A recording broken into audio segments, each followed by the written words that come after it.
Questo gattino è stato appena lanciato dal finestrino di una macchina che viaggiava a Ponzano Veneto. Sono circa le 12:30 quando una donna al volante di un'auto vede davanti a sé la terribile scena. Qualcuno da una vettura che la segue lancia un micetto di circa un mese dal finestrino.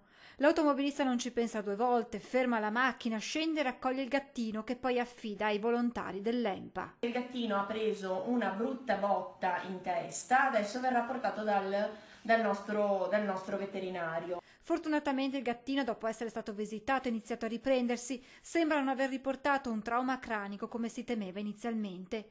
Il micio non è ancora in grado di alimentarsi autonomamente e deve essere nutrito con il biberon. Per questo l'ENPA sta cercando qualcuno disposto a prendersi cura di questo cucciolo.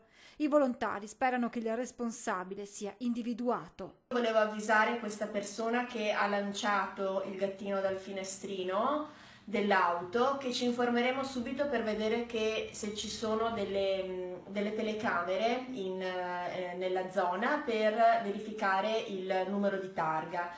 Purtroppo gli abbandoni di gattini di pochi giorni sono all'ordine del giorno. Da quando sono iniziate le nascite ad aprile, solo a Treviso i volontari ENPA hanno ritrovato più di 100 mici abbandonati. Nel 2017 900 quelli salvati solo dalla protezione animali trevigiana.